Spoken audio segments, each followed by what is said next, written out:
સુરતમાં દિવાળી સમય ઉપર જ હીરા કંપનીનું મોટું ઉઠામણું સામે આવ્યું। લેબગ્રોન ડાયમંડટેક કંપનીનું 50 કરોડમાં ઉઠામણું થયું। કંપનીના ડાયરેક્ટર જયમ સોનાણી સહિત 3 સામે ગુનો દાખલ કરવામાં આવ્યો છે। જુસ્કો જનરલ ટ્રેડિંગ કંપનીના ડાયરેક્ટર અંકુશ નાકરાણી ભોગ બન્યા છે। અંકુશ નાકરાણી ભોગ બનતા ભોપાળું બહાર આવ્યું અને બાકી નાણાં માંગતા ધમકી પણ આપવામાં આવી। પહેલા જ નોરતે આરોપી પિતા પુત્રોએ સોનાણી જ્વેલર્સનું ઉઠામણું ઉદ્ઘાટન કર્યું હતું, જેમાં હીરામાં ભયંકર મંદી વચ્ચે ઉઠામણું થતા હીરા જગતમાં ચિંતાનું મોજું છે।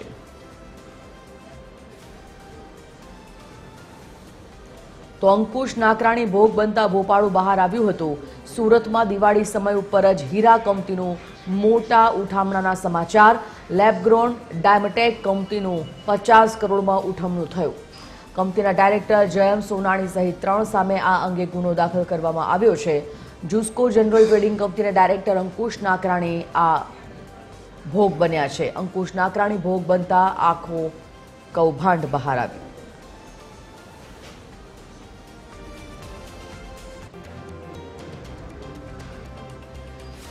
સંવાદદાતા દિવ્યેશ પરમાર સુરતથી લાઈવ જોડાઈ ગયા છે। દિવ્યેશ પાસેથી વિગતો જાણીએ।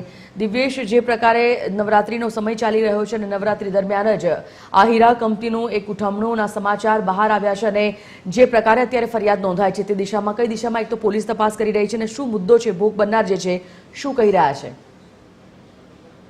આખી ઘટના છે અત્યારે એક તરફ તો જે પ્રકારે હીરામાં મંદી ચાલી રહી છે, ત્યારબાદ આ મંદી વચ્ચે લેબગ્રોનની જે ડાયમેટિક કંપની છે તેમનું 50 કરોડનું જે ઉઠામણું છે તે કર્યું છે। ખાસ કરીને આ કંપનીના જે ડાયરેક્ટર છે જયમ સોનાણી, તેમનો ભાઈ ગતેશ અને તેમના પિતા મહેશ, એમની સામે હાલ સીઆઈડીમાં ગુનો નોંધવામાં આવ્યો છે। કારણ કે જે પ્રકારે અલગ અલગ જે વેપારીઓ છે તે અલગ અલગ વેપારીઓ પાસેથી 50 કરોડથી જે પ્રકારના જે હીરા સહિતની જે વસ્તુઓ તેમને આપી હતી અને નાણાં ચૂકવણીમાં તેમણે ઠાગાઠૈયા કર્યા હતા અને માતબર રકમ જેટલી 50 કરોડ જેટલી માતબર રકમ હતી અને તે ન ચૂકવી અને તેમને ઉઠામણું કર્યું છે। હાલ જે એક તરફ હીરાનો જે મંદીનો માહોલ છે હીરામાં અને એક તરફ દિવાળી નજીક આવી રહી છે, ત્યારે વેપારીઓ ક્યાંય ને ક્યાંય આ જે કંપની હતી ડાયમેટિક તેમની પાસેથી મોટી આશા રાખીને બેઠા હોય છે। કારણ કે સુરતનો હીરાનો વેપાર જે છે તે એકબીજાના ભરોસે ચાલતો હોય છે અને તેને જ લઈને ક્યાંય ને ક્યાંય આ ભરોસાનો ગેરલાભ ઉઠાવી અને આ જે ડાયમેટિક કંપનીના જે ત્રણેય પિતા પુત્રો છે તેમને 50 કરોડનું ફૂલેકું ફેરવ્યું છે। ઉઠામણું કર્યા બાદ જે પ્રકારે એકંદરે ભૂગર્ભમાં આ ત્રણેય જતા રહ્યા હતા અને ખાસ કરીને આ ત્રણેય લોકો જે છે તેમને પહેલા જ નોરતે ખાસ માહિતી મળી રહી છે તે મુજબ સોનાણી જ્વેલર્સનું ઉદ્ઘાટન કર્યું હતું, પરંતુ હાલ આ તમામ વસ્તુઓ છે તે માત્ર દેખાડારૂપ સાબિત થઈ છે અને ત્રણેય જે છે તે કરોડોનું ફૂલેકું ફેરવીને ભાગી ચૂક્યા છે।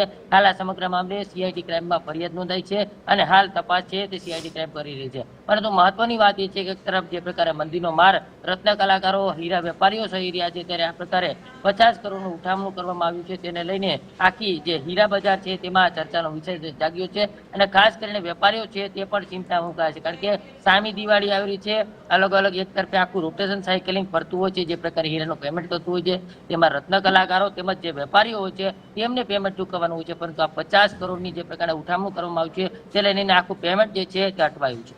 જી બિલકુલ, ધન્યવાદ દિવ્યેશ જાણકારી બદલ।